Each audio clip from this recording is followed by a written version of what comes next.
deixar bem claro, não é só opinião minha, dos pastores que eu conheço, que eu respeito historicamente. Essa é uma passagem dificílima, com diversas interpretações, porque aparentemente, se você ler o texto aqui, né, como nós vamos ler, você vai ver que fica difícil de entender a princípio. Quer ver? Vamos ler. Lucas 16, versículo 1. Vamos ler até o 9, depois a gente termina até o 13. Jesus também disse a seus discípulos: havia um homem rico que tinha um administrador e esse foi acusado perante ele de esbanjar os seus bens. Verso 2. Então, ele o chamou e disse: que é isso que tenho ouvido falar a teu respeito?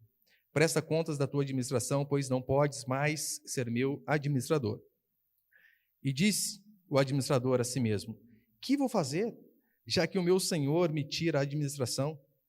Para cavar não tem forças e tenho vergonha de mendigar, mas sei o que vou fazer, para que quando for tirado da administração, me recebam em suas casas. Então, chamando cada um dos devedores de seu senhor, perguntou ao primeiro: quanto deves ao meu senhor? Ele respondeu: 100 baços de azeite. Disse-lhe então: toma tua conta, senta depressa e escreve 50. Perguntou depois o outro: e tu, quanto deves? E ele respondeu: 100 coros de trigo. E disse-lhe: toma tua conta e escreve 80. E aquele senhor elogiou, repare, e o senhor elogia, e aquele senhor elogiou o administrador injusto por ter procedido com astúcia, pois os filhos deste mundo são mais astutos para com a sua geração do que os filhos da luz. Eu vos digo ainda: fazei amigos por meio da riqueza da injustiça, para que quando estas vos faltarem, eles vos recebam nos tabernáculos eternos. Até aí tá bom. Complicado, hein? Como assim? Cara, maior trambiqueiro e, à primeira vista, parece que o dono, que é um símbolo, na verdade está apontando para Cristo, parece que ele está elogiando um corrupto, está aprovando um comportamento fraudulento. Como assim? Alguns chegam ao cúmulo de dizer que, além de aprovar um comportamento desonesto, o Senhor da parábola, que é Jesus Cristo, ele ainda incentiva as pessoas a agirem desonestamente. Olha, antes de entrar propriamente no texto, uma coisa fundamental para que eu e você venhamos entender qualquer texto da Escritura é o seguinte: algumas regras de interpretação que são bem básicas. Por exemplo, a Bíblia explica a própria Bíblia. Isso é básico. Outra, simples: as passagens mais difíceis são entendidas pelos contextos das passagens mais fáceis. Aquilo que a gente olha, por exemplo, esse texto é meio complicado, meio difícil, olha toda a Escritura, as passagens mais fáceis que falam do mesmo tema, e então, com base nisso, a gente interpreta essas passagens mais difíceis, como é o caso dessa daqui. Para você entender onde eu quero chegar, eu vou dar para você um exemplo, o exemplo de Davi. Essa semana, eu fui questionado sobre um vídeo que eu tinha feito sobre o pastor Ricardo Gondim. Não sei se você lembra, né? O pastor Ricardo Gondim, da igreja Bethesda. Ele se assumiu esquerdista, disse que a igreja dele é uma igreja inclusiva, e disse assim no púlpito: o homossexual tem que ter orgulho de ser homossexual. Por quê? Porque ele não deve nada a ninguém. Tem que ter orgulho. E por conta disso, deu um maior bafafá na internet, saíram inúmeras pessoas da igreja ali. E essa semana eu fui questionado a respeito desse vídeo, e o rapaz que me questionou ainda citou o seguinte, citou a Escritura para mim: pastor, mas o senhor lembra que a Bíblia diz assim a respeito de Davi: a alma de Davi se apegou a Jonatas com amor. Depois ainda vai dizer que o amor de Davi para com Jonatas era maior do que o amor de mulheres. Então, quando você vê apenas esses versículos, puxa, fica difícil de entender. Ele usou isso aí para me dizer que, óbvio, né? Olha, por conta disso que o comportamento homossexual não é pecado. Por quê? Porque está na Escritura. Davi também era assim. A relação heterossexual, homem e mulher, era via de regra só para procriar. Apesar que no Império Grego tinha bastante disso. Aí a pergunta que eu e você temos que fazer é a seguinte: como entender uma passagem dessas? Será que de fato isso que 1 Samuel 18 diz é verdade? A primeira coisa que nós temos que lembrar é que há um contexto imediato em cada texto. Não se pega versículo isolado. Lembra aquela Bíblia de promessa? Você já teve daquela lá, né? Tudo marcadinho? Aquela Chave para heresia, aquela Bíblia lá. Porque você pega apenas aquele versículo e talvez você pega totalmente fora do contexto, então você faz besteira. Então você primeiro precisa entender a questão do texto dentro do contexto, dentro da história a qual ele está sendo escrito. Depois você pode expandir por capítulo ao qual ele está sendo escrito, do livro ao qual ele está sendo escrito, sendo um pouco mais amplo do testamento ao qual ele está sendo escrito e, consequentemente, de toda a Escritura. Então, quando nós vemos algumas passagens difíceis como essa, nós temos que ir para a Escritura e perguntar o que a Bíblia diz a respeito desse tema. O que toda a Escritura afirma a respeito desse daqui. E no caso de Davi, não é difícil. Vou mostrar para você. É simples entender que em nenhum momento a Bíblia está apoiando o homossexualismo no caso de Davi. Por quê? Primeiro que tinha Levítico. Davi, ele era rei e tinha a lei para ele cumprir. E em Levítico era bem claro, né? Levítico 18:2, não te deitarás com o homem como se fosse mulher. É abominação. Não apenas essa passagem, há inúmeras passagens em Levítico dizendo isso. Homem com homem, mulher com mulher é abominação. Então, como assim? Davi, ele é o homem segundo o coração de Deus e quebra essa regra básica? Não pode ser isso que esse rapaz estava dizendo, que as pessoas dizem. Além do mais, se você for para o Novo Testamento, porque eu sei que alguns dizem assim, mas isso aí é na Antiga Aliança. Esse é o problema, né? Quando você divide a Bíblia em dois, Antigo e Novo Testamento. Nós somos um povo de um livro só. A única diferença é o quê? Que é antes de Cristo e depois de Cristo. Eram as profecias a respeito de Cristo e Cristo cumprindo as profecias. Eu acho, basicamente, um crime, né? Vender o Novo Testamento separado. É tipo assim, você vende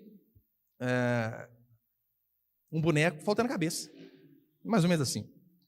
Então, você vê Paulo ratificando isso no Novo Testamento. Romanos 1,18, Paulo começa dizendo assim: a ira de Deus se revela do céu contra toda a impiedade e perversão dos homens que detêm a verdade pela injustiça. Deter ali é sufocar. A ira de Deus se revela do céu sobre toda a impiedade, sobre homens, por conta deles sufocarem a verdade, colocarem a verdade para debaixo do tapete. Então ele começa a dizer os motivos disso, né? Olha, vocês têm adorado mais a criatura que é o Criador, vocês não têm reparado Deus na natureza, Deus se manifesta e vocês não têm dado glória a Ele. E então ele começa ali no versículo 21, 22 a dizer assim: até mesmo os homens, Deus os entregou em suas paixões, para que eles mesmos pudessem ter relações com outros homens, mulheres com mulheres, tendo em si mesmo a devida punição que merecem. E então você vê Levítico explicando, você vê no Novo Testamento bem explícito Paulo explicando a respeito da união homoafetiva, homem com homem, mulher com mulher. Então, não pode ser que Davi estava errado, de jeito nenhum, porque todo o contexto da Escritura diz algo contrário. Então você vai pegar apenas aquela passagem, e com base naquela passagem você vai fazer uma doutrina, com base apenas naquele versículo. Não podemos fazer assim de forma nenhuma. Então, qual a explicação para 1 Samuel 18, que diz assim: a alma de Davi se apegou a Jonatas? Primeiro, veja qual era o estilo de vida de Davi. Você vê na história do homem segundo o coração, do rei de Israel, algum indício de que ele tinha queda por homem? Você não vê. Muito pelo contrário. Você vê, ele era tão esfomeado por conta de mulher, que ele tinha várias, e ele pega de Urias, que tinha apenas uma. Então você não vê em momento nenhum Davi com uma quedinha ali por conta de homem. Então você vai para a história de Jonatas. Aí então você começa a ter mais luz. Você lembra quem era Jonatas? Jonatas era filho de Saul. Quem era Saul? Rei. Quem assume o trono quando o rei morre? Filho. Ou seja, quem assumiria o trono depois de Saul? Jonatas. Só que ele era muito amigo de Davi e ele sabia. Samuel ungiu a Davi. O Senhor quer que Davi reine. Então o que Jonatas faz? Sabendo que Deus escolhera Davi, ele se abdica do trono e passa a Davi. Porque ele sabia qual era a vontade de Deus. E com base nisto, fica mais fácil da gente entender quando a Escritura diz que o amor de Davi para com Jonatas era maior que o amor de mulheres. Ou seja, Jonatas fez algo que nenhuma das mulheres de Davi seria capaz de fazer: se abdicar do trono por amor a ele. Em nenhum momento o texto tem alguma conotação sexual dizendo que eles poderiam ter algum relacionamento. Nenhum momento. Então, é impossível que Jesus, aqui nesse texto nós lemos, com base nessa história de Davi, para ficar mais fácil de você entender, né? O que eu acabei de explicar, olha todo o contexto da Escritura e olha para o que eles dizem. Então, com base em tudo que a Escritura diz, é impossível que esse texto que nós lemos, Deus está elogiando um corrupto, Deus está aplaudindo o desonesto. Não, não tem como. Por quê? Porque toda a Escritura diz o contrário. Esse homem está roubando o seu Senhor. E temos um mandamento no decálogo, não furtarás. Como assim? Deus então está aplaudindo o ladrão? Pode ter certeza que não está. Você não conseguiu achar ali, Miguel? Conseguiu? Põe ali, por favor. Aí, põe ali. T.W. Manson diz assim: há um mundo de diferença entre aplaudo o administrador infiel porque agiu com habilidade e aplaudo o administrador hábil porque agiu com desonestidade. Ah, isso é muito diferente. Eu quero passar alguns princípios aqui então. Põe o primeiro, por favor, ali, meu irmão.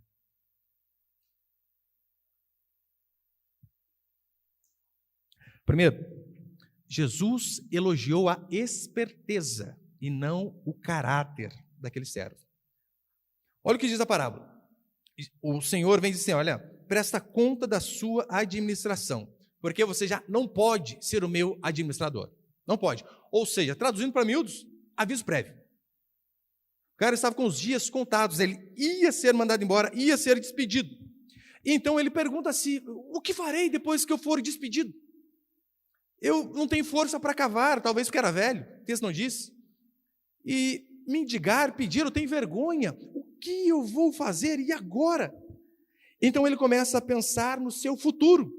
Calma aí, eu tenho que pensar alguma forma de me manter daqui para frente, já que eu vou ser mandado embora desse trabalho. E como eu farei isso? E ele chega à seguinte conclusão: preciso de amigos. Eu preciso criar laços, porque para quando eu não tiver, eu tenho a quem recorrer. Eu tenho a quem pedir. Então, o que ele começa a fazer? Ele começa a chamar os devedores, seu senhor, que dá o exemplo de 2 apenas, né? Mas o texto diz, ele começa a chamar as pessoas que deviam.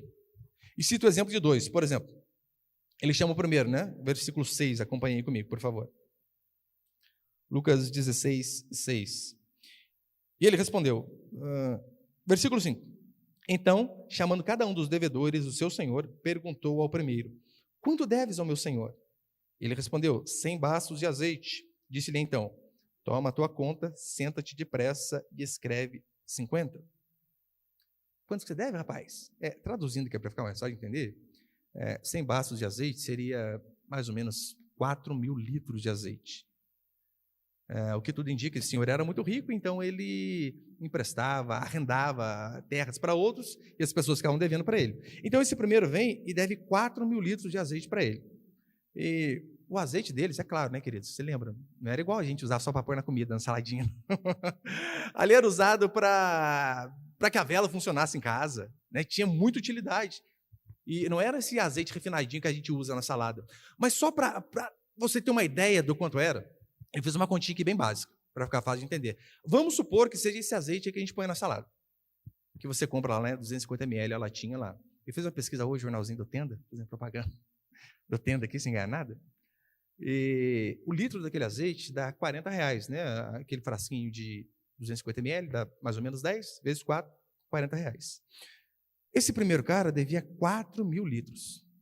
Em reais hoje, se fosse esse azeite mais fajuto, 160 mil de dívida. E então, o que o administrador faz? Quanto? 160 mil, marca 80, metade, liquidado para você. O cara sai alegre. E então, no versículo 7, ele chama o segundo, acompanha comigo. Perguntou depois a outro, e tu, quanto deves? Ele respondeu, 100 coros de trigo. E disse-lhe, toma a tua conta e escreve 80. O trigo também não era o trigo que a gente usa aqui, né? Que você usa para fazer bolo. Mas cadê o Henrique que faz bolo? Cadê? Henrique, quanto que é o quilo de trigo? Tem uma ideia mais ou menos ou não? 5, nossa, conta quebrada para me quebrar, né? R$6. Assim a conta. Quer me quebrar, Henrique? 5,27, pastor. Se fosse a R$6, mais ou menos, né? Esses 100 coros de trigo seriam por volta de 4.500 quilos de trigo, que daria ali, basicamente, aproximadamente R$6, 27 mil de dívida. E o que ele faz? Dá um desconto de 20%, ou seja, põe aí, 21 mil para você, 21.600. Só que lembrando, a produção ali era muito maior, muito maior. Então, esse homem, ele age com uma certa astúcia, dizendo assim, olha, eu vou diminuir a conta desse povo aqui. E há duas possibilidades. Na verdade, né, esse texto aqui tem inúmeras interpretações. Está falando com alguns irmãos ali fora. Mas eu vou dar basicamente as duas mais importantes. Há duas possibilidades aqui. Primeiro, esse administrador, o seu dono cobrava juros, o que era proibido perante a lei de Israel. Sabia que era errado você emprestar dinheiro para o irmão e cobrar juros? Não podia. Você está emprestando dinheiro para os irmãos aí, cobrando 50%. Não podia. Não, seu reajuste, essas coisas assim, óbvio, né? Mas a lei de Israel não podia quando você emprestava para um irmão. Então, a primeira possibilidade é o seguinte: aquele administrador chama esses homens, retira os juros da conta. Fazendo isso, a pessoa que teve os juros quebrados fica feliz, e o seu patrão o elogia. Oh, bravo, porque eu estava fazendo algo errado, colocando juros. E então, por conta disso, ele vai e elogia. Só que não dá para acreditar muito nessa interpretação de muitos, porque, olha, daí ele teria que ser chamado de administrador fiel e não infiel. O injusto seria quem? Ora, seria o seu patrão. Mas a segunda e mais aceita é a seguinte: esse cara que estava dando jeitinho malandro mesmo, para não falar jeitinho brasileiro, né? Estava pensando numa aposentadoria lá na frente, como que ele ia pedir dinheiro emprestado para os outros, e então ele vai dar esse baita descontão, os homens ficam felizes. Porque você imagina aqueles homens, você chega, o cara corta a sua dívida pelo meio. Oh, gente, quem não fica feliz? Quanto você devia? 160 mil? Marca aí 80, vou resolver o seu problema. Então aqueles homens saem felizes, ou saem pensando assim, né? Puxa, que rapaz generoso. Nunca vi alguém com um coração tão bom assim. Então aqueles homens saem dali pensando que era ajuda. Não era. Não era ajuda. Ele não estava fazendo com o objetivo de ajudar o próximo, mas ele estava fazendo com o objetivo de escravizar o próximo. É isso que o texto vai dizer. Ele então leva aqueles arrendatários a ficarem endividados, que foram endividados em gratidão com ele. Para quê? Para que quando lá na frente ele precisasse, porque ele vai estar desempregado, e alguém talvez encontrasse ele na rua, um desses homens, e aí, tudo bem? Como estão as coisas? Não, tá. Puxa, estou desempregado, fui mandado embora, estou apertado. Nossa, ainda bem que aquela vez eu ajudei você lá, lembra? Nossa, descontão que eu te dei, hein? O cara fica também apertado, né? Fica, como assim? Cara, o cara me ajudou tanto, eu preciso ajudar ele. Existem pessoas que fazem isso? Óbvio que existem. Pessoas que ajudam os outros simplesmente para que os outros se tornem escravos dela. Porque quando você ajuda constantemente uma pessoa com motivações erradas, por exemplo, bem básico. Imagina o seguinte: algum irmão quer me escravizar, em que sentido? Não quer que eu repreenda.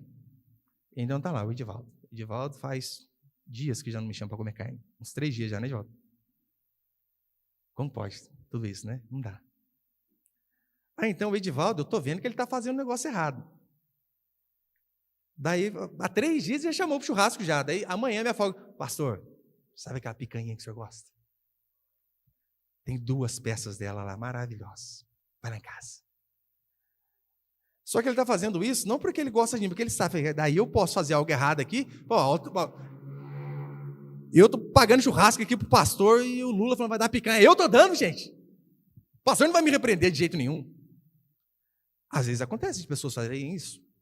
No caso desse homem aqui, ele estava se aproveitando das pessoas para quê? Para escravizá-las por conta de gratidão. Para dizer, olha o tanto que eu faço para você. Então, com certeza a motivação dele era errada. Segundo princípio, põe ele, por favor, Miguel.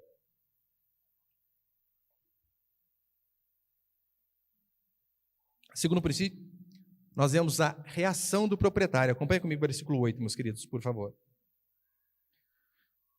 E aquele senhor elogiou o administrador injusto por ter procedido com astúcia, pois os filhos deste mundo são mais astutos para com a sua geração do que os filhos da luz. Esse cara dá um cambal no patrão. E o chefe dele elogia-o. Eu, pelo menos, olhei esse texto antes e minha mente bugava. E como assim? Como assim? Não pode? O que, de fato, esse homem estava elogiando, eu e você precisamos saber. Por quê? Porque se nós falamos que ele está elogiando a desonestidade, nós colocamos a Bíblia em contradição. Que ele está elogiando o corrupto, nós colocamos a Bíblia em contradição. E não é isso, óbvio, né? O que está acontecendo ali? Aquele senhor, aquele homem rico, ele elogiou a sabedoria do ato e não o caráter da pessoa. Ele distinguiu essas duas coisas. Uma coisa foi o ato de esperteza dele, pensando no futuro. Outra coisa é o seu caráter, que aqui com certeza era imoral. Ele elogiou a esperteza daquele homem que estava pensando no seu pé de meia, pensando lá na frente, mas não o caráter desse mordomo, porque isso aqui é uma coisa digna de alguém sem caráter. Mas ele faz essa separação, uma coisa é o ato, outra coisa é a pessoa. Tanto é que na parte B do versículo 8, vai dizer isso, pois os filhos deste mundo são mais astutos para com a sua geração do que os filhos da luz. Os filhos deste mundo são mais astutos que os filhos da luz. Ou seja, o que ele está dizendo ali é que, em relação às coisas materiais, as coisas de origem deste mundo, por vezes, os ímpios são muito mais hábeis do que nós cristãos para com as coisas espirituais. São muito mais inteligentes do que a gente. Enquanto os ímpios são sábios, que é uma sabedoria para o mal, óbvio, A gente tem que saber diferenciar isso. Mas você imagina você pegar essa sabedoria para o mal e canalizá-la para algo bom. É isso que ele está dizendo. Olha, eu assisti um documentário há um tempo atrás com meu filho, acho que era com o mais velho, e você já ouviu falar daquela prisão nos Estados Unidos? A prisão de Alcatraz? E naquela prisão, ela fica bem na Baía de São Francisco, na Califórnia, e foi feita ali justamente para que não houvesse fuga, Se a pessoa conseguisse fugir da ilha, tem o mar. Não tem para onde ir. E ainda assim, 3 pessoas conseguiram fugir. Um documentário espetacular. Eu não lembro onde que nós assistimos. Mas eu lembro ali, 3 presos ficaram durante tempos cavando túnel com colher, até sair não sei na onde. Fizeram um bote com capa de chuva. Eles cortavam o cabelo na barbearia que tinha lá, então eles juntavam aquele cabelo e começaram a fazer um boneco que ia simular eles dormindo, para que eles pudessem deixar na cama e os guardas passassem e vissem, tem alguém dormindo aí. Enquanto isso, eles cavando o túnel para ir embora. E essa prisão, Al Capone esteve nela, Ele não participou dessa fuga, mas ele esteve nela. E eu vendo aquilo ali, falei, gente, que gênio. Para o mal, mas um gênio. De forma maligna, mas um gênio. Quem dera os cristãos tivessem o mesmo nível de habilidade para as coisas espirituais. É disso que o texto está falando. De como nós, às vezes, em relação aos ímpios, eles são muito mais inteligentes do que nós em relação às coisas naturais, e nós não aprendemos nada nem em relação às coisas espirituais. Você pensou o quanto que o reino de Deus avançaria se nós tivéssemos essa mente não maligna, mas benigna? Se nós bolássemos esse um monte de plano, de ideias, igual os ímpios fazem? Gente, o reino de Deus avançaria muito mais. A moral da história aqui é que os homens do mundo, em relação aos recursos e às coisas desse mundo, eles são muito mais prudentes e muito mais astutos, espertos do que nós. E isso aí é fato, você sabe disso. Veja se não é assim. Muitos ímpios, eles fazem provisões para o futuro, coisas que às vezes crentes não fazem. Eles só pensam em dinheiro, na maioria das vezes. Isso é um erro. Depois ele vai falar que o dinheiro não pode ser um senhor. Mas qual que é o oposto disso? Nós achamos que o dinheiro não presta, que o dinheiro é algo desse mundo, é algo maligno, não podemos pensar em fazer uma boa poupança, em ter uma boa condição financeira. Enquanto eles pensam em fazer provisões, era isso que esse administrador estava fazendo, pensando no futuro. Aí você vê um monte de crente com as finanças destruídas, quebrados, vende almoço para comprar janta, quase que falidos, vivem, trabalham, comem, estão absolutamente sem nada, e alguns usam uns argumentos tão fajutos, que parecem com a Escritura. Por exemplo, quantas vezes eu já ouvi pessoas dizendo assim, olha, nós não somos desse mundo, nós nada daqui levaremos. É verdade? Claro que é verdade. Ora, mas com base nisso, você não pensa em poupar para dar uma condição de vida melhor para a sua esposa, para os seus filhos, para poder ajudar alguém, porque o dinheiro faz isso, o dinheiro nos proporciona ajudar os outros. Você não pensa nisso? Nós somos espirituais, e ainda citam, dai a César o que é de César, dai a Deus o que é de Deus. Como se isso fosse um aval para que nós não pudéssemos ter uma caderneta de poupança, apesar que eu não aconselho investir na caderneta de poupança, Tem outros investimentos bem melhores, mas ainda que seja. E eles dizem, minha segurança não está na minha caderneta de poupança, mas está em Deus. Isso é verdade? É verdade, mas é uma meia verdade. Por conta da nossa segurança está em Deus, você não pode pensar em se programar, fazer o seu pé de meia, sair das dívidas. Muitos vão para outro extremo, enquanto o ímpio diz assim: eu não tenho Deus, por isso eu preciso de tudo aqui. O que muitos crentes fazem? Eu tenho Deus, não preciso de nada daqui desse mundo. Não, tudo vai ficar aqui, eu não preciso de absolutamente nada. Precisamos, queridos. O dinheiro em si mesmo. Eu, por tempos, dizia que o dinheiro é algo neutro, mas não é, o dinheiro é algo bom. Usar de forma correta é bom. Há pessoas aqui que moram longe, que se não tivessem carro e dinheiro para pôr combustível, não poderiam vir a um culto como esse. Como assim o dinheiro é ruim? O dinheiro faz você, pastor, comer ovo ou comer contrafilé, tanto faz. Hipócrita. Mentiroso. Claro que faz diferença. Então o dinheiro ele deve ser usado para algo bom. Agora você vê cristãos que acham quase um pecado ter poupança. Eu já vi crentes dizer isso. Quando você faz uma poupança, você está depositando sua confiança no dinheiro e não no Senhor. Basta cada dia o seu mal. E vive quebrado. O filho vive com vontade de um monte de coisa e não consegue dar nada. Por conta desses pensamentos errados. Não administram bem o dinheiro, gastam tudo que tem, às vezes gasta até o que não tem. Tem crente que é assim, não é? Ele compra o que não precisa, com o dinheiro que não tem, para impressionar quem não gosta.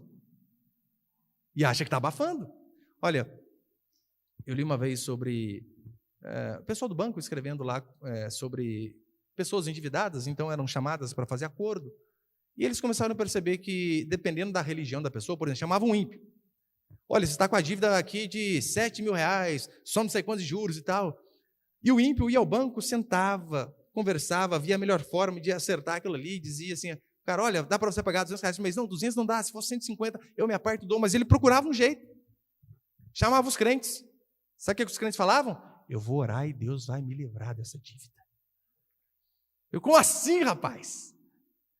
Lembra? Não vou falar igreja, né? Aí tinha uma igreja que tinha a toalhinha da bênção. E eu lembro um cara contando testemunho que ele pegou, tinha dívida, não sei quantos no banco, ele pegou a toalhinha, foi e colocou na porta do banco de madrugada. No outro dia, ele foi lá ver na dívida dele, tinha sumido negativo. Na hora que ele veio do testemunho na igreja, é para glorificar de pé, igreja. Não é, você tem dívida, você tem que pagar. Você trabalha, você come menos lanche, você come menos pizza, você acerta. É assim que funciona. Jesus ele não está dizendo que nós devemos ter a mente mundana ou ser desonestos, mas afirmando que em determinados assuntos, ímpios são muito mais espertos, inteligentes e astutos do que nós. J.C. Ryle vai dizer assim: o administrador é um exemplo a ser evitado e não um modelo a ser seguido. Não devemos seguir aquele modelo de desonestidade, mas também nós não podemos descartar o princípio de que é possível sim aprender coisas boas de exemplos ruins como esse. Claro que é possível. E terceiro e último para encerrar. Terceiro, investimento dos bens para ganhar almas eternas. Acompanhe comigo o versículo 9, por favor. Eu vos digo ainda, fazei amigos por meio da riqueza da injustiça, para que, quando estas vos faltarem, eles os recebam nos tabernáculos eternos. Riquezas da injustiça, ou na revista atualizada, está riqueza de origem iníqua, tradução um pouquinho mais rebuscada. Jesus não está dizendo aqui, como eu disse, de termos uma mente mundana em relação às finanças, claro que não. Muito menos isso aqui é um aval para que eu e você sejamos desonestos para com as outras pessoas. Mas ele está ensinando a mim e a você que a riqueza de origem iníqua, no caso aqui, entenda-se por todo o dinheiro. Não aqueles ganhados de forma injusta, mas o dinheiro que nós usamos aqui, porque esse dinheiro vai ficar aqui. Você não vai levar o dinheiro para o céu. É disso que ele está dizendo. Olha, aquilo que nós ganhamos aqui, eu e você devemos utilizá-lo de forma correta, de uma forma que glorifique o Senhor. Esse dinheiro que nós temos aqui, esses recursos que nós temos aqui, eles devem ser usados para o bem e não para o mal. Tanto acho que eu coloquei ali, põe aí, por favor, Miguel. Leon Morris, ele vai dizer assim: os seguidores de Jesus devem usar o seu dinheiro para propósitos espirituais tão sabiamente quanto os filhos deste mundo utilizam para os seus alvos materiais. O dinheiro é o mesmo, o real é o mesmo, a moeda é a mesma. O problema é que os ímpios, eles usam apenas focando aquilo que os dá prazer aqui, aquilo que eles têm retorno aqui. É por isso que eles trabalham muito mais que nós por vezes. 16, 18 horas por dia. Porque eles querem ganhar para usar aqui. Então, nós devemos pensar que o dinheiro qual nós ganhamos nesse mundo, nada contra você desfrutar lá do carro melhor, a casa melhor, churrasquinho, final de semana, bênção. Mas o nosso dinheiro ele deve ser usado para coisas eternas. É isso que vai dizer a Escritura. A contribuição com o dinheiro terreno faz com que o Evangelho alcance e socorra pessoas que, por vezes, não seriam alcançados sem esse tipo de recurso.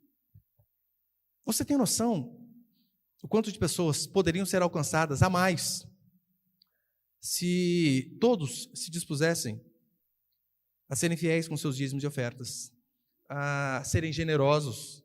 A generosidade fala daquilo que vai além do que é normal, né? O dízimo é 10% daquilo que nós ganhamos, mas a generosidade vai além daquilo que a gente ganha. Quantas pessoas poderiam ser alcançadas por conta disso? Muitas e muitas e muitas. Da mesma forma que muitos ímpios, eles procuram fazer investimentos para ter retorno aqui, retorno financeiro mesmo. O que a Escritura vai dizer é que nós, como filhos e filhas de Deus, devemos lembrar que o dinheiro, ele deve ser usado também para que nós tenhamos um retorno não material, mas tenhamos um retorno eterno. De que forma? Servindo a Deus, sendo fiel a Deus, o Evangelho indo mais longe, vidas são alcançadas, pessoas são salvas, e através disso aquilo que era terreno, material, dinheiro, é canalizado para que uma alma saia do inferno e tenha um encontro com o Senhor. Por que não investir na obra de Deus? Porque às vezes nós somos egoístas e mesquinhos, pensamos apenas em nós. Você já percebeu? Infelizmente, muitas pessoas, quando às vezes estão apertadas, a primeira coisa que eles sacrificam é o dízimo. Primeira coisa. Eles esquecem que ele é usado para algo espiritual. O simples fato de você estar aqui é porque há mais de 10 anos, não chegou a 10, acho que só que eu estou aqui na igreja desde 2014, Moreira, né? 8 anos. Para que houvesse a igreja de Moreira e, consequentemente, de lá, houvesse essa daqui, pessoas que vocês nunca vão conhecer, contribuíram lá atrás. Contribuíram para que um pastor fosse sustentado, para que o evangelho fosse pregado, para que programas da rádio fossem mantidos. Então, talvez você estava passando um dia lá na estrada, ouvindo seu radinho. Opa, o pastor aqui é meio estranho, hein? Que será? A irmã Larissa estava falando no chá dela, né? Quantas vezes eu trabalhando lá e estou ouvindo, né? A esposa do Robson lá. Ouvindo, vem fazer uma visita na nossa igreja, o Riote Assuda, 628, era outro número na época, né? Você percebeu que o dinheiro, algo material, pode ser convertido em algo espiritual quando nós somos fiéis a Deus? Olha, nós temos as nossas redes sociais e nós estávamos impulsionando os vídeos, né, para chegar mais longe e tal, e paramos um pouquinho, vamos voltar a fazer isso se Deus quiser. Precisa de dinheiro, claro, né? Precisa de dinheiro. Mas quantas pessoas aqui, não vieram à igreja, para a igreja, através da rádio e da internet? Aqui foi a maioria. Vocês não têm noção quantas pessoas me mandam mensagem nas redes sociais por conta de ouvir esses sermões gravados aqui, ó, com esse celularzinho aqui, editado e mandado. Pessoas de longe que dizem assim: pastor, depois que eu comecei a acompanhar o canal da igreja, puxa, minha vida foi transformada, meu casamento foi transformado, como eu vi que eu estava educando errado os meus filhos, como eu vi que eu estava agindo errado no casamento, como eu vi que eu estava sendo enganado na igreja, como eu estava. Mas muitas e muitas pessoas, eu não tenho nem tempo para responder a todo mundo. Se Deus quiser, um dia a gente vai ter dinheiro para pagar alguém para responder. Que eu não consigo, é muita gente.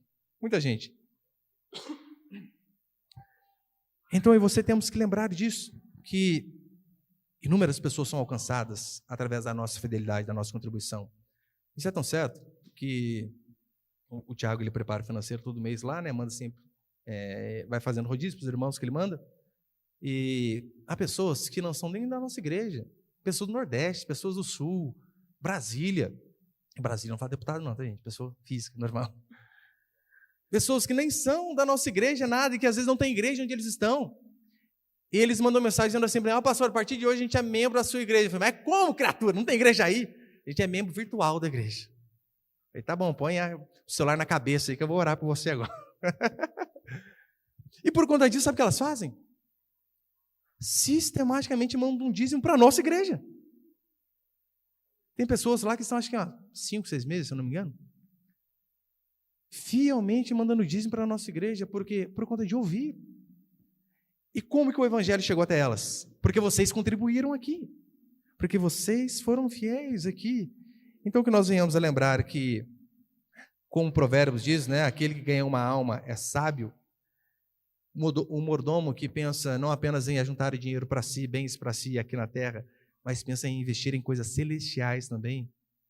Esse também vai ser muito sábio e muito feliz. E para encerrar, no versículo 10, acompanhe comigo, versículo 10 ao versículo 12. Terminando, vai dizer assim: quem é fiel no pouco também é fiel no muito. Quem é justo no pouco também é justo no muito. Quem é injusto no pouco também é justo no muito. Se não fosses fiéis nas riquezas injustas, ou seja, terrenas, quem vos confiará as verdadeiras? E se não fosses fiéis com o que é alheio, quem vos dará o que é vosso? Quem não é fiel no pouco, não é fiel no muito. Quem não é fiel nas coisas materiais, como será fiel em coisas espirituais? Aqui o texto está falando de dinheiro. Se nós não conseguimos ser fiéis com dinheiro, como seremos fiéis com coisas maiores? Se nós não somos fiéis com aquilo que nós temos recebidos por empréstimo de Deus aqui, como receberemos recompensas eternas, celestiais, lá no céu? Sendo que a nossa fidelidade nós não vemos nem aqui na terra. Quem não lida com integridade com as coisas da terra não está habilitado, de forma nenhuma, para receber bênçãos celestiais. Se você não consegue ser íntegro e fiel com aquilo que você recebe aqui, por quê? Hernandes Dias Lopes vai dizer assim: a infidelidade no trato com o dinheiro é uma evidência da desqualificação de uma pessoa para possuir as riquezas espirituais.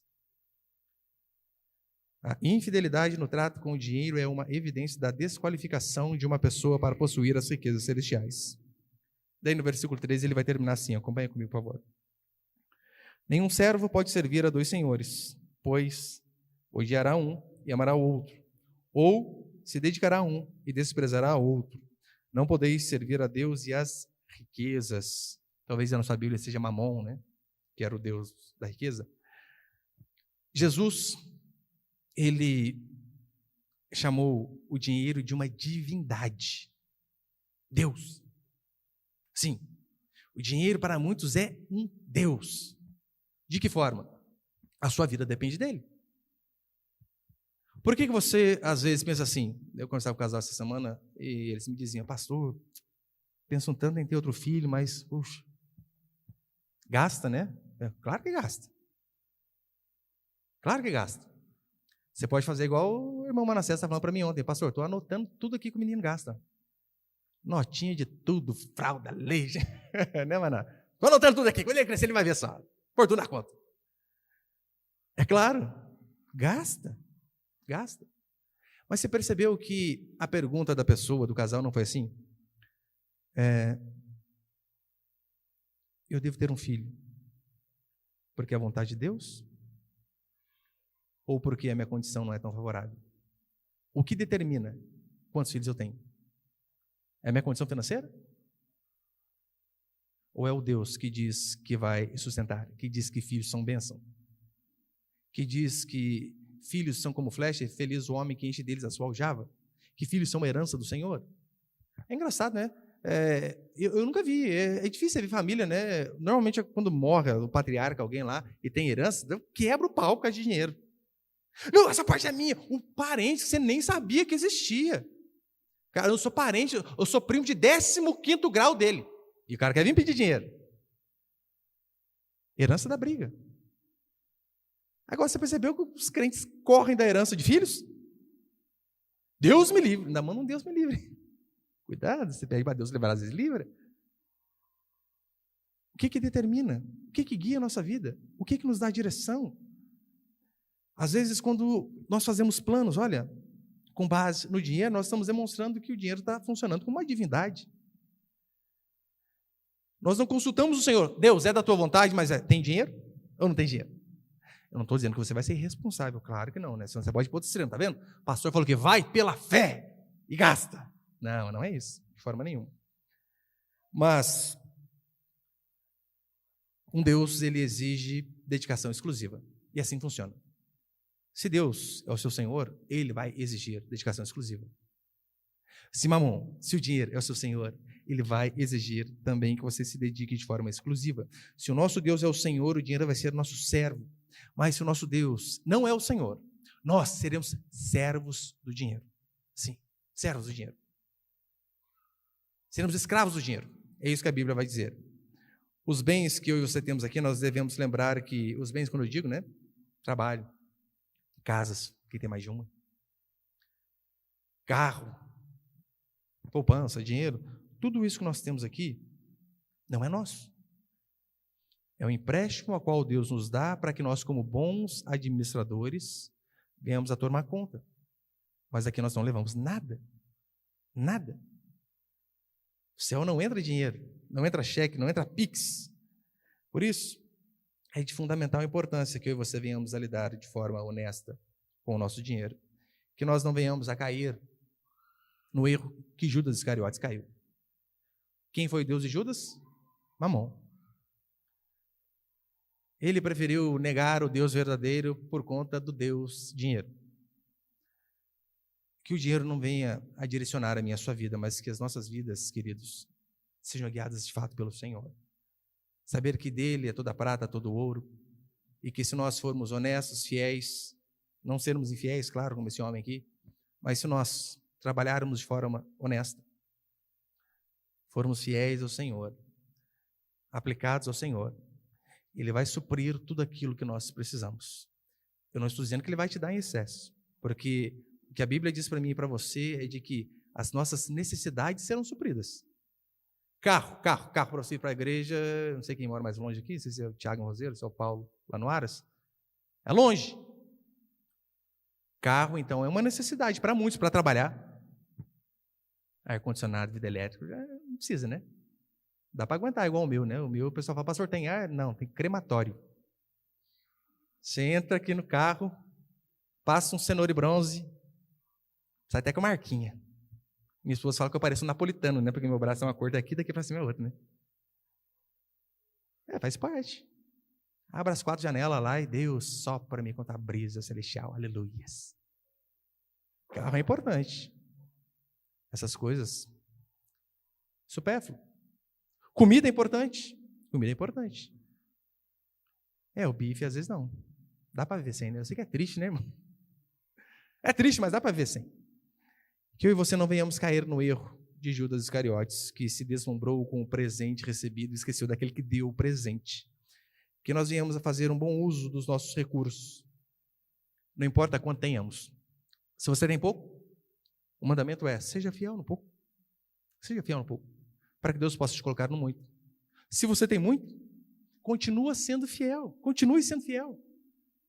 Porque provavelmente você tem muito hoje, porque lá quando você tinha pouco, você foi fiel. Olha, e eu falo de coração para os irmãos, né?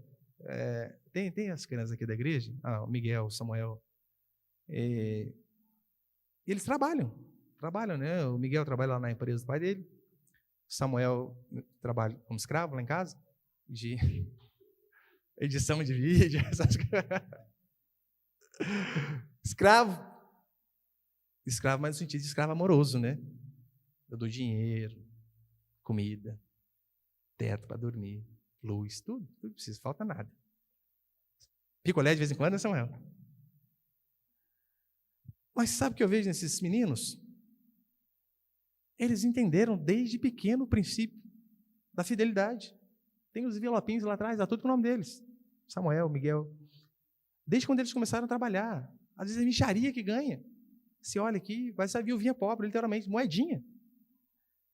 Mas pelo fato de ser ensinado desde o começo a ser fiel no pouco, por que Deus não os colocaria no muito quando eles forem maiores? Está vendo a fidelidade agora? Então que Deus possa dar a mim e a você, querido, esse coração de sermos gratos a Deus, de saber que Tudo que nós temos veio dele, está conosco apenas como empréstimo para que nós venhamos ser mordomos, administrar bem e que nós possamos ser administradores fiéis de tudo aquilo que Deus nos dá. Amém, queridos?